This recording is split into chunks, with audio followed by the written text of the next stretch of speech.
আমরা সেই আইডিয়াটাকে আমরা ডেভেলপ করতে চাই এবং সেটা জনগণের মাঝে নিয়ে যেতে চাই। জনগণ যাতে মোবাইল ফোনের মাধ্যমে আপনাদের করতে চাই এই প্রকল্পের আওতায়, এবং সেটা আমরা সমস্ত কারিগরি সহযোগিতা, অর্থনৈতিক সহযোগিতা, সকল সহযোগিতা দিব। এর বাইরে আর বাকি যারা 9টা আইডিয়া দিল তাহলে তাদের কি হবে? এই 9টা আমরা আজকে বের করলাম। 10টা সার্ভিসের মধ্যে একটা সার্ভিসে তো আমরা সাপোর্ট দিলাম, কিন্তু বাকি আরো 9টা সার্ভিস যাতে ইন্ডাস্ট্রির লোকজন ডেভেলপ করে দেয় এবং যাতে জনগণ উপকৃত হতে পারে সেই ব্যবস্থাটা আমরা করবো। আর এর বাইরে যেটা হবে, এই আইডিয়া নিয়ে যখনই আজকে যে আইডিয়াগুলো ডেভেলপ হবে, এটা জাতীয় পর্যায়ের আইডিয়া হবে এবং ন্যাশনালি লঞ্চ করা হবে। যে আইডিয়াগুলো এই মানুষগুলো দিয়েছে এবং এই আইডিয়া নিয়ে ভবিষ্যতে যে পুরো জিনিসটা হবে, এবং এই যতগুলো আইডিয়া হবে সেই আইডিয়াগুলো একটা সংকলন হবে, একটা প্রকাশনা হবে, একটা জাতীয় পর্যায়ে একটা প্রকাশনা হবে। সেই প্রকাশনায় আপনাদের নাম থাকবে, আপনাদের ক্রেডিট থাকবে। আসলে এই আমরা পুরো ওয়ার্কশপের এই বিষয়গুলো আসলে জানবো, পরবর্তী স্লাইডগুলো সেই বিষয়গুলো আছে। আমরা ছোট করে একটু জাস্ট কুইক 5 মিনিটের মধ্যে আমরা একটু পরিচিত হই আমরা কে করতে এসেছি। আপনি যদি ফোন হয় কিনা সবার, যদি সবার ফোনের বাইরে আর কারো কেউ থাকেন বলতে পারেন। আমার মনে হয় যে প্রথম এক্সপেরিয়েন্স কি হয়, ঘুম থেকে উঠে চোখ খুলে ফার্স্ট যেটা আমার পাশে থাকে সেটা হচ্ছে ফোন। কারণ আমি প্রথম চেক করি যে কোনো ইমেল আসছে কিনা, যদি স্মার্টফোন ইউজ করি, অথবা ধরেন কোনো এসএমএস এসছে কিনা, অথবা ধরেন কোনো কেউ রাতেবেলা ফোন করেছে কিনা যেটা মিস কল হয়েছিল। আগের দিনে একটা সময় ছিল 60,000 টাকা এরকম একটা দাম ছিল। তখন ফোন কারো হাতে থাকা মানে হচ্ছে সে একটা লক্ষণীয় বস্তুতে পরিণত হইতো। আমরা দেখতাম আরে ফোন আছে ওই ভদ্রলোকের, তাই না? কিন্তু এখন হচ্ছে কেউ কাউকে যদি জিজ্ঞেস করি ভাই আপনার সেল নাম্বার কত, সে যদি বলে ভাই আমি তো ফোন ইউজ করি, সাথে আমি ফোন দিয়ে আমি আসলে জেনারেলি কি করি, ফোন দিয়ে আসলে আমি কমিউনিকেশন করি, ইনফরমেশন বা তথ্য আদান প্রদান করি। একটা সময় ছিল যে ফোন দিয়ে শুধু কথা বলতাম, একজন ফোন করতো আরেকজন, অথবা আমি শুনতাম অথবা আমি ফোন করতাম সে শুনতি। এই যে মোবাইল ফোন যে মাধ্যমটা আছে, এই মাধ্যমটাকে আমরা কত সহজ করে কাজে লাগাতে পারি। কারণ সবার হাতে ফোন আছে। আমি যদি কোনো একটা তথ্য পাঠাতে চাই, প্রথম যদি আমি সকল জনগণকে রিচ করতে চাই, তাহলে আমার প্রথম যে টেকনোলজিটা মাথায় আসবে যে মোবাইল ফোনে যদি আমি কোনো একটা ইনফরমেশন জানাতে চাই বা কোনো একটা তথ্য যদি আমি সবাইকে জানাতে চাই, তাহলে মোবাইল ফোন হচ্ছে এমন একটা মাধ্যম যেটা এখন একটা বাটন চাপ দিব, আমার সকল জনগণের যারা মোবাইল ফোন ব্যবহার করে তাদের সবার কাছে পৌঁছাবে। কারণ মোবাইল ফোন একটা বড় মাধ্যম কমিউনিকেশনের জন্য। তো আমরা এটা নিয়ে এখন থেকেই চিন্তা করতে পারি যে আমাদের সেবাগুলো মোবাইল ফোন, কম্পিউটার দিয়ে কি হবে। মানুষ ভাত খেতে পারে না, আমাদের দেশের মানুষ কম্পিউটার দিয়ে কেমনে সেবা দিবে, এরকম একটা কনসেপ্ট ছিল, কিন্তু ছিল না। সো কিন্তু এই দিনগুলো তার অ্যাটলিস্ট এক্সেস আছে একটা ফোন পর্যন্ত। আমার ফ্লেক্সিলোডের দোকানগুলোর কথা চিন্তা করেন, ওই যে 1 টাকা 2 টাকাতে ফোন করা যায় রাস্তার মোড়ের দোকানগুলো। তার মানে কি আমার ফোন যদি নাও থাকে, আমার এক্সেস আছে ফোন পর্যন্ত পৌঁছানো। তার মানে কি ফোন একটা বড় মাধ্যম কমিউনিকেশন। তথ্য থেকে ধরেন আমি এটা জাস্ট রিপিট করেছি যে promotion of cultural activities across the country to keep pace with the ongoing cultural development of the world. তার মানে কি আপনি আসলে প্রমোশন করছি কালচারাল অ্যাক্টিভিটিস গুলোকে, এবং কালচারাল অ্যাক্টিভিটিস মানে কিন্তু হচ্ছে যে আমার দেশের কালচারাল অ্যাক্টিভিটিস মানে আমি প্রমোট করতে চাচ্ছি বিশ্বের অন্যান্য দেশের কাছে। সেকেন্ড টার্গেটে যদি দেখেন আপনি, culture ties and promotion work with all the friendly countries.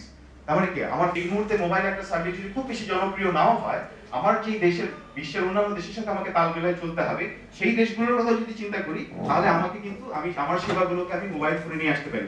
এরপরে আরেকটা হচ্ছে আমাদের একটা বড় কাজ, যারা আর্কাইভ নিয়ে কাজ করেন, আমাদের সেবাগুলো যাতে সারা দুনিয়ার মানুষ ব্যবহার করতে পারে সেই রকম সেবা আমরা আসলে নিয়ে আসতে চাই। তারপর হচ্ছে যে একটা বড় জিনিস, বড় আপনাদের অবজেক্ট বা বাংলাদেশের কালচার অনেক পুরনো একটা কালচার, এই বিষয়গুলোকে নিয়ে আমরা টেকনোলজির সুবিধাগুলো নিব। টেকনোলজির সুবিধা নিব কিভাবে? মোবাইল ফোনের মাধ্যমে। আমি এই সুবিধাগুলো পৌঁছে দিতে খুব সহজে, সেটা হচ্ছে মোবাইল ফোন দিয়ে।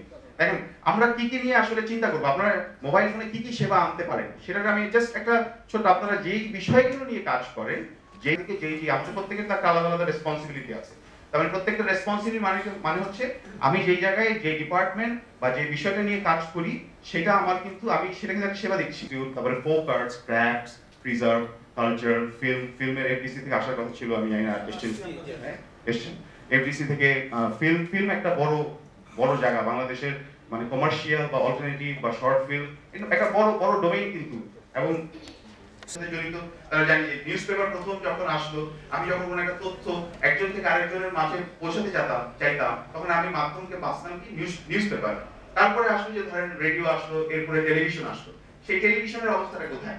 যেখানে 6 বিলিয়ন মানুষের হাতে মোবাইল ফোন আছে টেকনোলজি, ঠিক একই সময় 1.5 বিলিয়ন মানুষ শুধুমাত্র টেলিভিশন ইউজ করে। কারণ অনেক কম কিন্তু টেলিভিশনের এই এই এই যে কমে যাওয়ার হারটা, টেলিভিশন দেখার সংখ্যা মানুষ, আপনি নিজেই চিন্তা করে দেখেন, আপনি এখন আগে যে সময়টা টিভি দেখতেন, এখন কতটুকু? 1.5 বিলিয়ন মানুষ টেলিভিশন দেখে, এবং যেখানে 6 বিলিয়ন মানুষ মোবাইল ফোন ব্যবহার করে, ঠিক একই জায়গায় শুধুমাত্র 480 মিলিয়ন মানুষ নিউজ পেপার পড়ে। তার মানে কি নিউজ পেপার পড়ার সংখ্যা আসলে নাই। নিউ ইয়র্ক টাইমসের কথা কনসেন্ট্রেট করছে না। ঠিক একই জায়গায় আমরা যে ইন্টারনেটের কথা বলি, ইন্টারনেট মানে কি? আমরা ইন্টারনেট ব্যবহার করি কোথায়? আমাদের প্রথম ইন্টারনেট ব্যবহার করার কথা প্রথম মাথায় আসলে মনে হয় যে বড় কম্পিউটারের মধ্যে আমরা ইন্টারনেট ব্যবহার করি। সেই জায়গায় ইন্টারনেট, বড় কম্পিউটারে ইন্টারনেট ব্যবহার করে শুধুমাত্র 1.4 বিলিয়ন মানুষ। আগে একটা সময় ছিল যে শুধু নকিয়া ডমিনেট করতো, এখন দেখেন সিম্ফনি, মাইক্রোম্যাক্স, চাইনিজ ফোন, মানে দুনিয়ার ফোন কিন্তু বাজারে। আপনি গেলে কোনটা সেই ফোনটা কিনবেন সেটা নিয়ে আপনি ধরেন আর ডিসিশন নিতে হয়। একটা বলেন তো এই আইকনের কি কাজ? এইটার কি কাজ? এটা মেসেজ।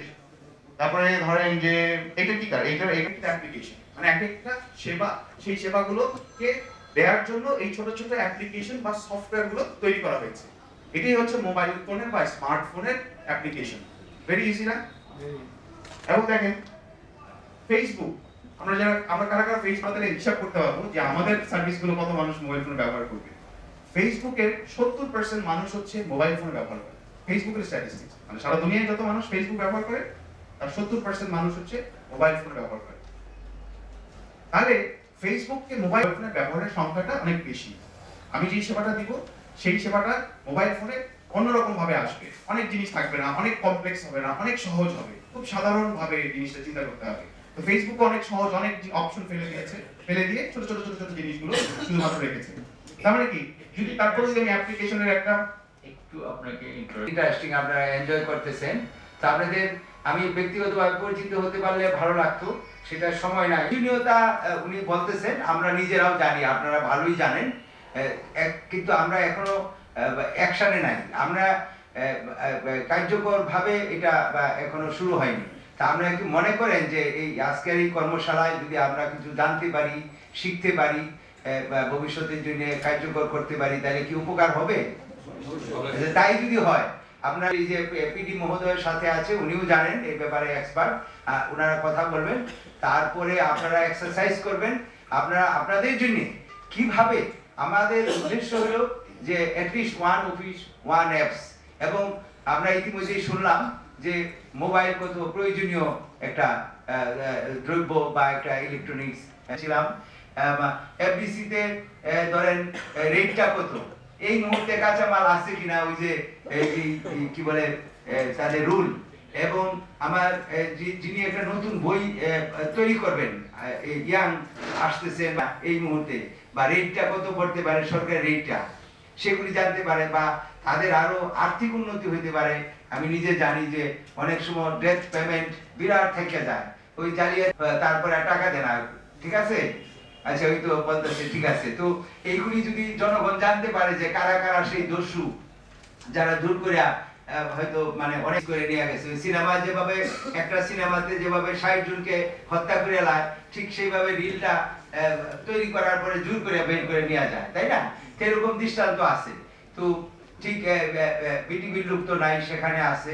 আপনারা যারা ওই যে যুবকিরাতে আছেন, তারা একটা সফটওয়্যার অ্যাপস ডেভেলপ করে এমন ভাবে করতে পারেন যে কোন দিন কোন খেলাটা আছে। আমাদের যুব সমাজ দেশের অনেক সময় অনেক অনুদান দেন, কিন্তু অনেক সময় অনেকেই জানে না, কিন্তু সেই সরকারের উদ্দেশ্যটা বাস্তবায়িত হয় না।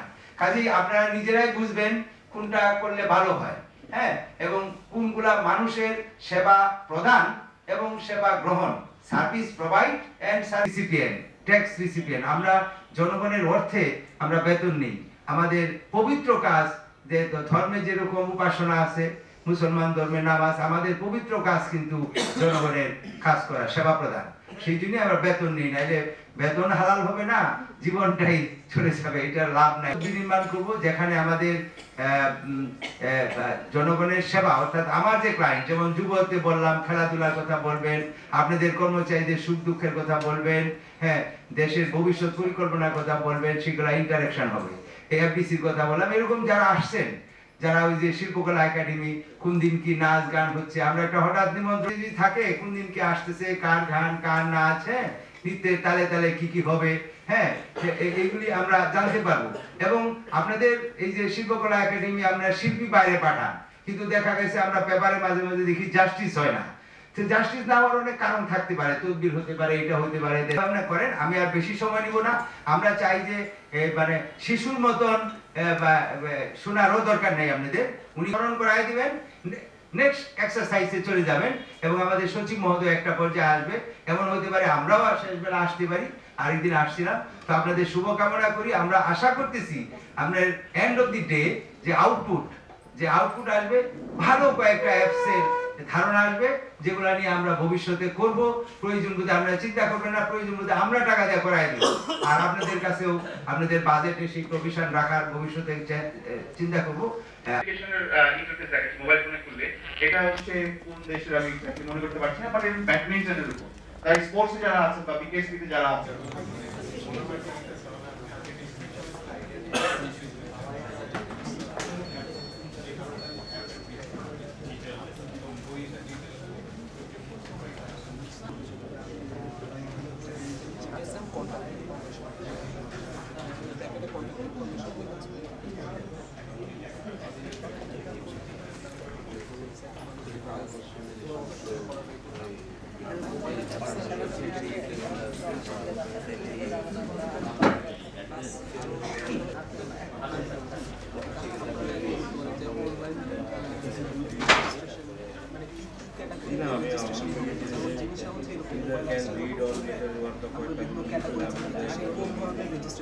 নর্মালি লিখে দেন, হ্যাঁ পয়েন্ট করে লিখে দেন বা নর্মালি লিখে দেন, কোন সমস্যা নেই। যে আমার টেক্সট পেজে সেট করা যাবে।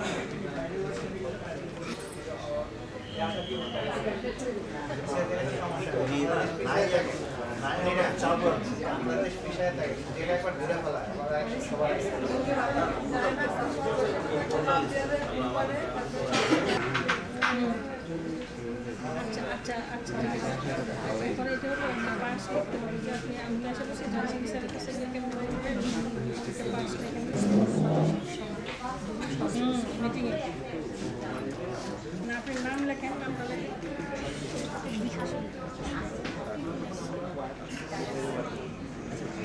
বলতেছি মোবাইল নাম্বার বের করে নেবেন, মোবাইল নাম্বার একটু ব্যবস্থা করে দাও, আমি আইসা কাশেমের কাছে টাকা দিয়ে দেবো। একটু ব্যবস্থা করে, আচ্ছা ঠিক আছে।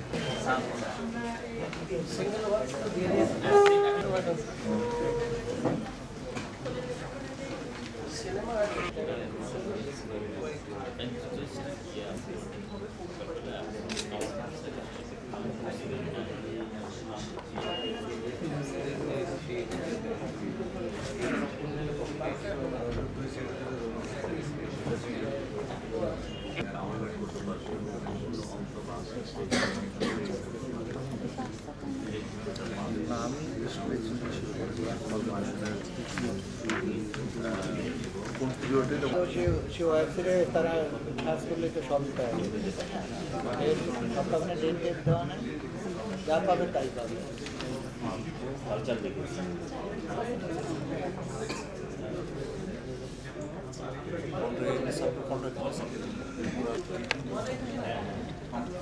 যাটা শেষ হয়ে যাবে সাথে রাখেন, আমরা এখন প্রেজেন্টেশনে যাবো আর 5 মিনিট পর।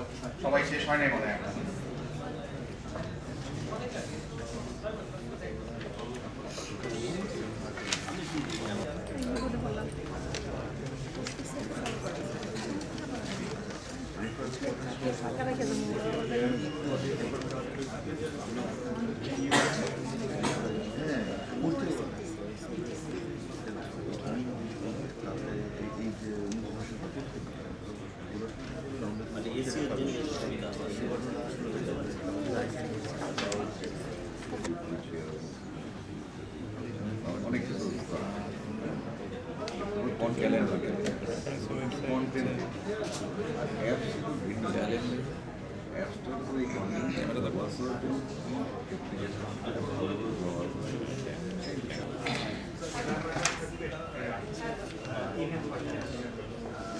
কার শেষ হয়েছে একটু জাস্ট হাত তোলেন একজনের। আপনার হ্যাঁ যাদের যাদের শেষ হয়েছে তাদের গুলো শুনি, আর যাদের শেষ হয় নাই তারা আমরা দ্রুত আপনি অনুমতি দিলে আমি চালু করে জি দিই স্যার। আমি রাখি আচ্ছা কার হয়ে গেছে একজন হাত উঁচু করেন ডিজিটাল ফিল্মে আপনার ফিল্ম মেকারদেরকে সার্ভিস দেওয়ার জন্য তো আমি ওই আলোকেই স্যার এখানে কিছুটা ইয়ে করছি। এটার আরেকটা কথা বলি, সবাই একটু শুনে রাখেন, একটু থামেন। একবার বুঝে ফেলছি, একটু লাইনে থাকেন তো। এই জাতীয় আর কেউ আছেন? শিল্পকলারও তো এরকম ভাড়া টাড়া দেন, এক জাতীয় আরো আছেন?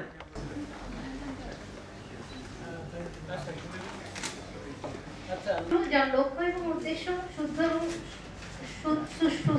শুদ্ধ সংস্কৃতি চর্চার মাধ্যমে সংস্কৃতির বিকাশ ও বাংলাদেশের সকল মানুষের জন্য সংস্কৃতি।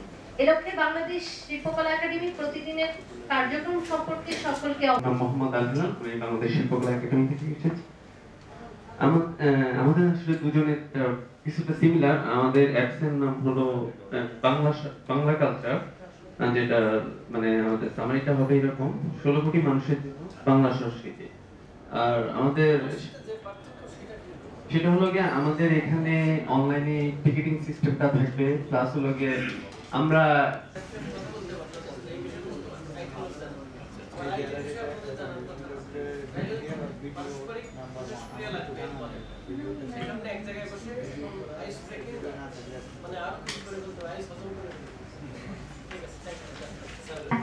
and site plan, যে প্ল্যানের মাধ্যমে যারা এটা নিবে তারা কিভাবে যেতে জানি। সেই আর্কিওলজিক্যাল হেরিটেজের যে সকল পর্বগুলো রয়েছে আমাদের দেশে, সেই পর্ব এবং রিজিয়ন বেসড ইনফরমেশন থাকবে।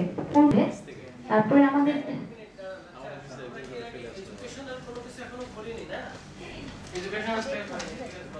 এর মধ্যে যেটা আরেকটা থাকবে, number of archaeological site news. মাস্টারের অভিজ্ঞতা আইটির কারণ নাই না, ঠিক আছে থামেন। উনি যে আইডিয়া দিলেন এরকম সিমিলার আইডিয়া আর কারো আছে কিনা? সিমিলার না? আসেন, আমরা একই ডিপার্টমেন্টের নতুন কোনো আইডিয়া নাই? নতুন একই ডিপার্টমেন্টের, এই জন্য একই ডিপার্টমেন্টের অন্য ডিপার্টমেন্ট। আচ্ছা, ছোট আরো ছোট্ট নাম দিতে হবে। আচ্ছা, মানে ববিতা, কবিতা এরকম টাইপের, যাতে এক সেন্সে বোঝা যায়। দরকার হলে অ্যাক্রোনিম। স্যার ওই ঢাকা তো এই জন্য আর কি ঢাকার বিষয়টা। এর ব্যবহারিক অ্যাপস ক্যাটাগরি হচ্ছে ব্যবহারিক উপযোগিতা। আমি যে জিনিসগুলো চাচ্ছি, মানে আমি যদি নিজে ইউজার হই, ইউজারের ভূমিকায়, তাহলে আমি চাচ্ছি যে ঢাকা শহরে অবস্থিত 7টি প্রত্নস্থাপনা দেখার জন্য এগুলোর নাম, সংক্ষিপ্ত পরিচিতি, অবস্থান বা লোকেশন, 0 পয়েন্ট থেকে প্রতিটি ঠিক আছে, বুঝছি, একই ধরনের। ওকে, দূরত্ব কত স্যার? একটু আচ্ছা, আর লাগবে না। মানে কাজে লাগানো কিন্তু কঠিন। আমি কয়েকদিন আগে দিল্লিতে গেছিলাম, ওদের আর্কিওলজিক্যাল মিউজিয়ামে গেলাম। অনেক ছেলে মেয়ে দেখলাম সকাল থেকে, অনেক স্কুলে আসে, এসে খালি শুয়ে শুয়ে চলে যায়।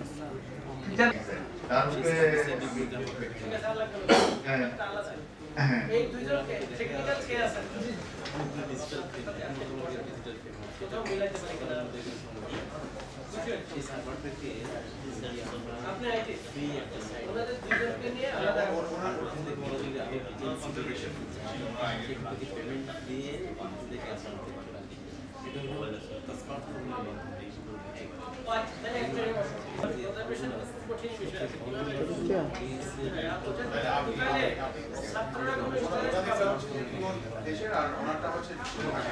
তিনজন একসাথে বসে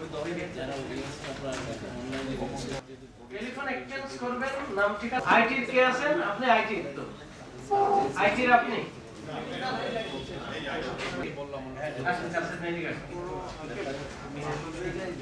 আচ্ছা, তাহলে আপনারটা বোঝা গেছে। আপনি বলেন যে এখন করে ওয়ার্ডটা পছন্দ করেন। আমার খালি বোঝা দরকার, বুঝলে তারপরে এক্সাম আছে। আমি অ্যাপসের নামটা দিয়েছি রিবেল ওয়ার্ড নজরুল। নজরুল নিষ্পত্তিকার নেতৃত্ব শেষ করে আমাকে একটু এক মিনিট টাইম দেয়। এরপর যারা শিল্পী গান বানিয়ে এবং সুরে মোবাইল অ্যাপসের মাধ্যমে সহজে মানুষ শুনতে পারে। লোকজন কেনাকাটা করতে পারতো না। একজন লেডি, আমি ভুলে গেছি না, নষ্ট হয়ে গেলাম। একজন লেডি, সে করছে কি তার বাসাতে সব জিনিস। যে বলেছেন তার সাথে আপনার নতুন আইডিয়া কেন জেনারেট করলেন? নতুনটা হচ্ছে স্যার নতুন আছে, ওয়েবসাইটে আছে, সেগুলো ছাড়াই ওসিআর বানাচ্ছি, যদি সি করা যায়। আপনারা বলছেন যে টিকিটে ওই এনআই খান বললে হ্যাঁ এবং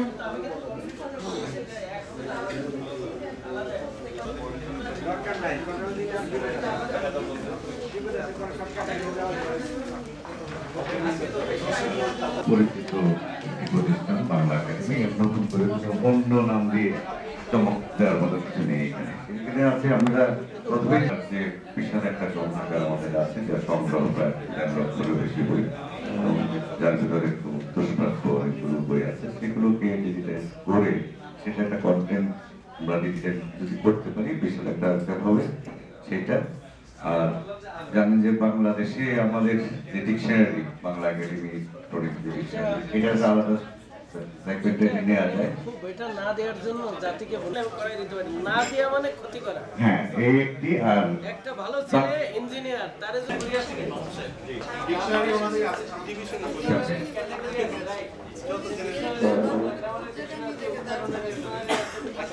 হ্যাঁ প্রত্যেকটা আঞ্চলিক অভিধান আছে হারিয়ে চিনতে বলতে বরেন্দ্র কবি লেখক সাহিত্যিক যে কবি আজকে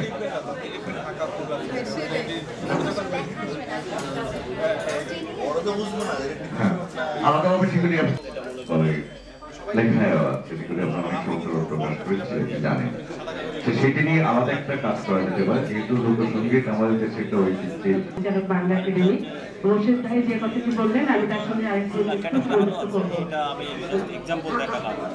আমাদের বাংলা একাডেমি থেকে অনেক বছর পরে আমাদের কাঙ্ক্ষিত সমৃদ্ধ ব্যাকরণ বেরিয়েছে। আমি মনে করি যখন করতে গেলাম তখন থেকে অবজেকশন দেয়, মানে নিজেও হ্যাঁ জড়িত আছে এখন, কিন্তু অবজেকশন দিছিল। আমাদের নিচের দিকে শয়তানও আছে, আমার অবজেকশন নিচে কতগুলো আছে, তারপরে আমি শুনিনি। আমরা যদি লজিস্টিক সাপোর্ট পাই তাহলে আমার মনে হয় যে সবার হাতে হাতে ডিকশনারি, সবার হাতে ব্যাকরণ আমরা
একটা কালার ট্যাব থাকবে, প্রয়োজনে কিন্তু স্লাইড শো থাকবে। হ্যাঁ, নজরুলের বইগুলো স্লাইড শো থাকবে, নজরুলের স্বরলিপিগুলো স্লাইড শো থাকবে। এখানে নজরুলের রবিউল ইসলাম লেখক, আমি নজরুল বিষয়ে গবেষণা নজরুলের গবেষণা এগুলো থাকবে। এবং আমার প্রস্তাব হচ্ছে সমস্ত নজরুল সঙ্গীত যেগুলো সেগুলো এখানে থাকবে। এখানে থাকবে দ্বিতীয় ধারায় থাকছে কি পর্যায় ভিত্তিক নজরুলের স্বদেশ, ইসলামিক বিভিন্ন যেসব পর্যায় আছে সেসব গানগুলো থাকবে। আর তৃতীয় ধারায় রাখছে যে নজরুল নিশ্চিত অপশন রেখেছে সার্চ, অর্থাৎ যে কোনো একটা নজরুল সঙ্গীতের নাম লিখলে সহজে যেন সেটা চলে আসে, প্লে করতে পারে এবং ডাউনলোড করতে পারে, হ্যাঁ, এই ডাউনলোডের একটা আমি বাটন দেখিয়েছি, হ্যাঁ, এটা প্রাথমিক একটা লেআউট। এরপরে এই ট্যাবের পরে যে আমার স্ক্রিনটা আসবে, উইন্ডোজ আসবে, সেটা হচ্ছে আরো ডিটেলস থাকতে পারে। এটা আমি মানে অনেকটা হোম পেজ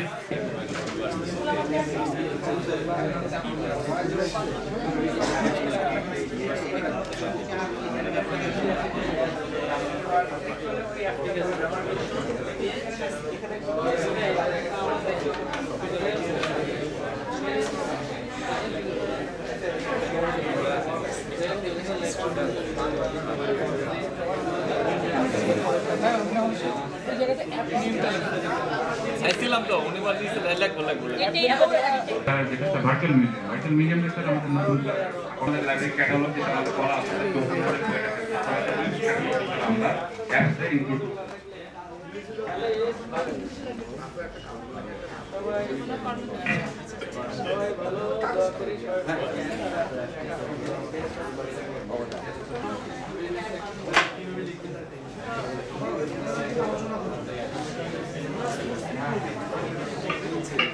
নেক্সট কি আছে?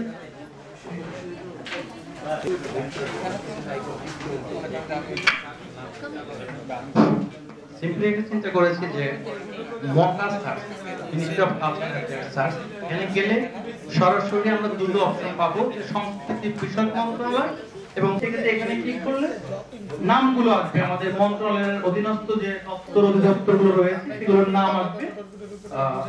সেখানে সিম্পলি বাংলা একাডেমিতে ক্লিক করলে উনি বাংলা একাডেমির ইতিহাস এভাবে আমাদের প্রতিটি দপ্তর অধিদপ্তর সম্পর্কে এক ঝলকে জানার যে ব্যাপারটা সেটা চলে আসবে।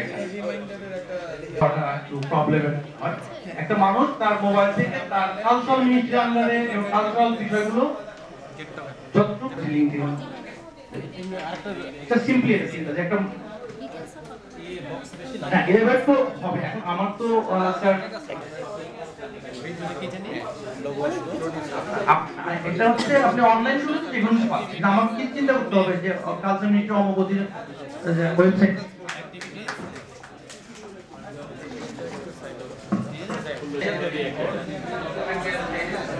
কি কম্পিটিশন জাস্ট ওটা একটা এবং এর মধ্যে থাকবে তার মধ্যে থাকবে কারেন্ট ইভেন্ট, আপকামিং ইভেন্ট,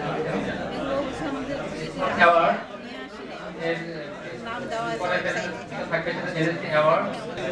এই ডিটেইলসই মনেই থাকবে, রেজাল্টস, লাইভ রেজাল্টস আপনি লিঙ্ক ডিটেইলস থেকে দিয়ে ছোট করে লিখে বিভাগকে দেখাবো এবং ওই বিভাগে আমরা ক্লিক করলে আমরা পাবো যে ওই বিভাগে কি কি সাইটগুলো আমাদের আছে, সেই সাইটের ডিটেইলস ইনফরমেশন থাকবে, সেই সাইট ইনফরমেশন ওই সাইটে কিভাবে ঢুকবে বা তার ডিটেইলসটা থাকবে, কিভাবে যাবে সে কমিউনিকেশনের যে ডিটেইলসটা। আর কিছু হাইপার লিঙ্ক থাকবে, যেমন গবেষকদের জন্য যে এক্সকাভেশন কনজার্ভ নিতে পারবে। এছাড়া আমাদের আরেকটা আইটেম টুরিস্ট ফ্যাসিলিটিস, সেই সাইটস এবং মিউজিয়ামে আমরা কি কি ফ্যাসিলিটিস দিব, ট্রান্সপোর্ট কি দিতে পারি, গাইড থাকবে কি থাকবে না, পরবর্তী প্লেস থেকে আসার জন্য রেস্ট হাউসের কোনো প্রভিশন আছে কিনা সেটা আমরা দেখাচ্ছি। আরেকটা হচ্ছে আমাদের ইভেন্টস ছাড়া আমরা আরেকটা জিনিস চিন্তা করেছি, যেমন পুশ নোটিফিকেশন দিব। এখন যেমন আমরা যেমন হেরিটেজ দেখতে আসুন, হেরিটেজের প্রতি আগ্রহী করে তোলা স্কুল এবং বিভিন্ন স্তরের মানুষকে। আর আমাদের স্পেশাল ইভেন্ট রাখবো, আমরা টিকিট নিব না। 16 ডিসেম্বর আমাদের মিউজিয়াম ওয়েবসাইট ফ্রি থাকবে, এই ইভেন্টগুলো আমরা স্পেশালি নোটিফিকেশন দেব।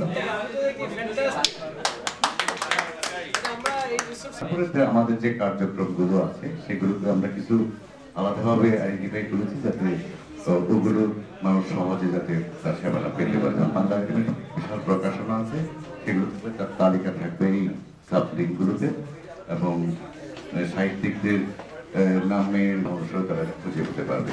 তো অভিধান আছে 26টির মতো অভিধান আমাদের আছে, সেই অভিধানগুলো এখানে থাকবে এবং অভিধানগুলোকে আমরা যদি পিডিএফ ফরম্যাটে অথবা টেক্সট আকারে বইয়ের তালিকা এবং তার পিডিএফ ফরম্যাটে কিছু রেয়ার বুকস আছে, মোবাইল বলি বা কম্পিউটার বলি কোথাও থেকে কোনো সেবা আমরা পাবো না। সেই কারণে প্রাথমিক ধারণা থেকে আমি ধরে নিচ্ছি যে কন্টেন্ট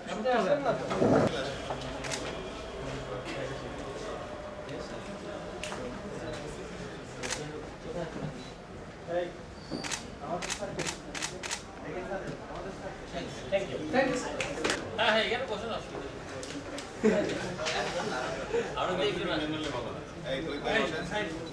যান যান কে কে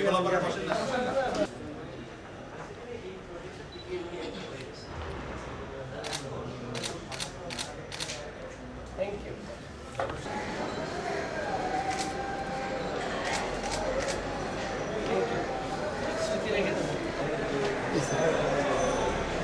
সংস্কৃতি মন্ত্রণালয়ের আয়োজনে এই mobile developing mobile apps ideas এই শিরোনামে যে কর্মশালাটি হচ্ছে এর মূল উদ্দেশ্য হলো যে সাধারণ মানুষকে কীভাবে এই প্রতিষ্ঠানগুলো এই মন্ত্রণালয়ের অধীনে যে প্রতিষ্ঠানগুলো আছে তার যে কার্যক্রম তার যে কার্যপরিধি এবং এইসব সম্পর্কে সহজে তাদেরকে তথ্য পৌঁছে দেয়।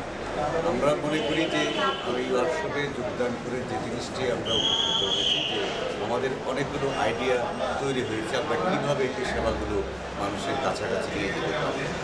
আমরা প্রাথমিকভাবে এখানে ওয়ার্কশপে কন্টেন্ট নির্ভর তৈরি করা হচ্ছে যে কন্টেন্টগুলো সাধারণত কী কী কন্টেন্ট আমাদের প্রয়োজন যেগুলো মানুষের সেবার জন্য কাজে লাগবে সেগুলি প্রাথমিকভাবে তৈরি করা এবং তারপরে অ্যাপস তৈরির মাধ্যমে কত সহজে আমরা এই কন্টেন্টগুলোকে এই তথ্যগুলোকে মানুষের কাছাকাছি পৌঁছে দিতে পারবো সেই বিষয়ে আমরা কাজ করা এবং এর জন্য যে কারিগরি দিক দেখার জন্য যারা রয়েছেন তারা এই বিষয়ে কাজ করবেন এবং পরবর্তী সময়ে প্রত্যেকটি ওয়েবসাইট প্রতিষ্ঠানের ওয়েবসাইটের মাধ্যমে এবং সেই ওয়েবসাইটগুলোতে এগুলো সন্নিবেশিত থাকবে এবং মোবাইলেও যাতে এই সেবাগুলো পাওয়া যায় সে বিষয়েও তারা কাজ করবে। সুতরাং এই সমাজে তথ্য প্রাপ্তির বিষয়ে একটি যুগান্তকারী পদক্ষেপ হিসাবে এই কর্মশালা কাজ করবে বলে আমি মনে করছি।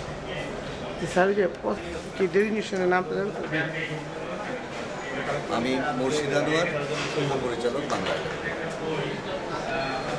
জি বাংলাদেশের তথ্য প্রযুক্তির যে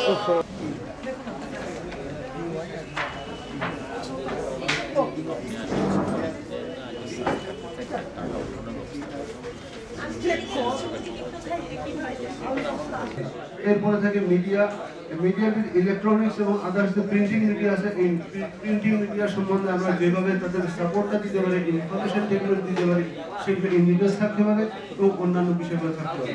সবাইকে ধন্যবাদ জানিয়ে আমার পক্ষ থেকে বলেন। তথ্য প্রযুক্তির এই গতিশীলতার যুগে আমরা যারা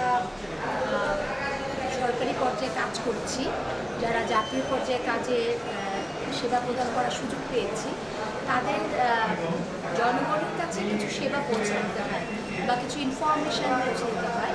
সেই ইনফরমেশানগুলো এখন তথ্য প্রযুক্তির যুগে মোবাইলটা অনেক বেশি কার্যকর একটা মাধ্যম। সেই ক্ষেত্রে মোবাইলের মাধ্যমে যদি আমরা সেই ইনফরমেশানগুলো পৌঁছে দিতে পারি, যেমন ধরুন আমাদের হেরিটেজ, আমাদের সংস্কৃতি, আমাদের জীবন ব্যবস্থায় যেগুলো খুবই সূক্ষ্মভাবে প্রভাব ফেলে, আমাদের প্রয়োজনীয়তা সব কিছু আমরা মোবাইল অ্যাপসের মাধ্যমে যদি পৌঁছে দিতে পারি জনগণের কাছে ইনফরমেশানগুলো, সেটা অনেক বেশি গুরুত্বপূর্ণ এবং সেই কাজটাই আমরা আজকে আমাদের এই ওয়ার্কশপের মাধ্যমে এক্সারসাইজ করলাম। আমরা ইমপ্লিমেন্ট করার পদক্ষেপগুলো জানলাম, পর্যায়গুলো জানলাম, আমরা কীভাবে করতে পারি। সেই ক্ষেত্রে আমাদের আমরা মনে করি ওয়ার্কশপটা খুবই গুরুত্বপূর্ণ এবং খুবই কার্যকরী হবে আমাদের কর্মক্ষেত্রে। আমি রাখি রায়, উপপরিচালক দপ্তর, সংস্কৃতি বিষয়ক মন্ত্রণালয়।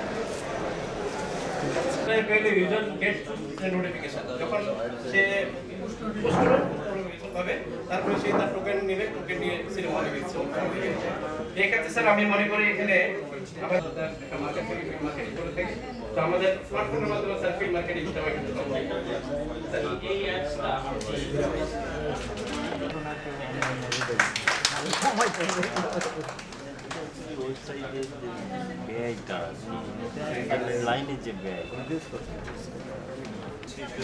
আমাদের অ্যাপসের নাম হচ্ছে বাংলাদেশ শিল্পকলা একাডেমি সৃজনশীল বাংলাদেশ এবং একটা লোগো থাকবে সেটার, এবং যার মেইন ভিউয়ে থাকবে হচ্ছে ডিপার্টমেন্ট, ডেইলি ইভেন্টস, নোটিস, জেলা শিল্পকলা একাডেমি, ডিজিটাল আর্কাইভ, হল and auditorium information and biography এবং প্রতিটা টিম, ক্ষুদ্র নৃগোষ্ঠী sales and Hason Raja academy. যেটা ডিপার্টমেন্টসের ভিতরে থাকবে সবগুলো, এবং তাদের ডিটেলসের মধ্যে থাকবে ড্রামা এন্ড ফিল্ম ডিপার্টমেন্টের মধ্যে তাদের ইনফরমেশনগুলো, টোটাল ইমেজটা থাকবে। ওকে, ডিজিটাল আর্কাইভ। ওকে, ডিজিটাল আর্কাইভের মধ্যে, যেখানে ডিজিটাল আর্কাইভের মধ্যে থাকবে ডাউনলোড প্রোগ্রাম, যে যে প্রোগ্রামগুলো হচ্ছে আমরা দর্শকরা যাতে ডাউনলোড করতে পারে তার অপশনটা থাকে, এবং আর বায়োগ্রাফি, যারা প্রোগ্রামগুলো করছে তাদের অ্যাড্রেস, পার্সোনাল ডিটেলস, তাদের ইমেজেস, যারা বেস্ট ওয়ার্ডগুলো, তাদের কি কি কর্মকাণ্ড হচ্ছে সেটার একটা ডিটেলস। ডাউনলোড করতে হলে এটা টোটাল ফ্রি, হ্যাঁ, কারণ আমরা শিল্পকলা একাডেমি সমাজসেবা নন ফাইন্যান্সিং থাকবে, তাদের জনসংখ্যা কত, তাদের কোথায় কোথায় অবস্থান, তাদের মানচিত্রের মাধ্যমে সেটা দেখানো। আর বৈচিত্র্যতার মধ্যে যে তাদের সাংস্কৃতিক বৈচিত্র্যতার ভিতরে আমরা উৎসবগুলোকে ধরেছি, যে উৎসব ধর্মীয় রয়েছে, সামাজিক উৎসবও রয়েছে, এগুলোকে একটু আলাদা করে দেখানো, সঙ্গীত, নৃত্য, নাটক এগুলোকে আলাদা করা।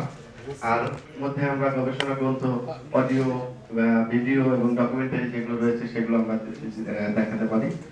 আর সঙ্গীত, নৃত্যে আলাদা আলাদা ভিন্ন ভিন্ন জাতিসত্তার যেগুলো রয়েছে সেগুলোকে ক্যাটাগরাইজ করা। শিকার, তাদের যে একটা যে কোনো সংস্কৃতির একটা পার্ট, যে শিকার জানতে চায় যে এই তারা যে শিকার, যেমন আদিবাসীদের শিকার, এটা কিন্তু অনেক ইম্পর্টেন্ট, এবং এটা আমি জীবন ও সংস্কৃতি যেহেতু ধরেছি।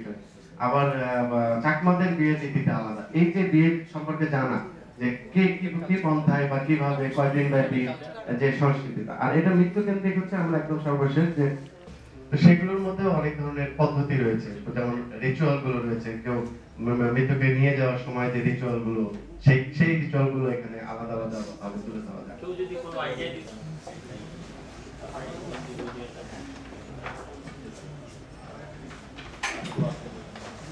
ট্রেনিং, ইবুক সার্ভিস, এই ধরনের যে সেবাগুলি দিয়ে থাকে, যেমন ওটা আমরা ওখানে যদি দেখি তাহলে ম্যাপটা দেখে আমরা বুঝতে পারবো যে বাংলা একাডেমিটা কোথায়, সেগুলো থাকবে। আর তারপরে যদি আমরা দেখি যে তারা কি কি কাজ করে থাকে, সেটা হচ্ছে যেমন অ্যাক্টিভিটিসের মধ্যে আসছে থাকে বা এই ধরনের বইমেলাগুলি করে থাকে। আর আমরা সাধারণত মন্ত্রণালয় থেকে যে অ্যাডমিনিস্ট্রেটিভ সার্ভিসগুলি দেই সেগুলোর মধ্যে আপডেটগুলি করে থাকি। বিশেষত আমি যে দপ্তরগুলি নিয়ে কাজ করি সেই দপ্তরগুলির মধ্যে সর্বশেষ যে ইভেন্টসগুলি চলে সেগুলো আমরা সবসময়, যেমন আপকামিং রিসার্চ, অনগোয়িং রিসার্চ, এই ধরনের ক্যাটাগরিতে আমরা ভাগ করতে পারি। তাছাড়া ট্রেনিং যেগুলি হয়, যেমন ইন্টারনাল ট্রেনিং যেগুলি ভাষণগুলি আমাদের থাকবে, যে বিষয়ের উপর থাকবে, বা যে হ্যান্ডআউটগুলো আমরা করবো, পাবলিক লাইব্রেরিতে করতে পারি, আমরা ন্যাশনাল আর্কাইভসে করতে পারি। সেই বইগুলো আমরা কিভাবে সার্চ দিয়ে নেবো, যেমন বুক নেম, বুক পেজ, বা আমরা কোন অংশটা দেখতে চাচ্ছি সেই অংশগুলোকে আমরা মোবাইল ফোনের মাধ্যমে। মোহাম্মদ ফরিদুদ্দিন সরকার, জাতীয় গ্রন্থ কেন্দ্র। আমি প্রথমেই তথ্য যোগাযোগ প্রযুক্তি মন্ত্রণালয়কে কৃতজ্ঞতা জানাচ্ছি। গ্রন্থকেন্দ্রের মনোগ্রাম দিয়ে যেটা থাকবে সেখানে যাবে মেনুতে গ্রন্থকেন্দ্র, মানে about Granthakendra, about Dhaka international book fair abroad, এবং আমাদের আরেকটা অপশন হচ্ছে জাতীয় গ্রন্থকেন্দ্র প্রতি বছরই সংস্কৃতি বিষয়ক মন্ত্রণালয়ের রাজস্ব অনুদানের আওতায় বিষয়টি হয়। সেখানে আমি একটা অপশন করেছি, যেহেতু এটা মোটা দাগে, কারণ আমরা অনেকেই জানি এখন তো তথ্য অধিকার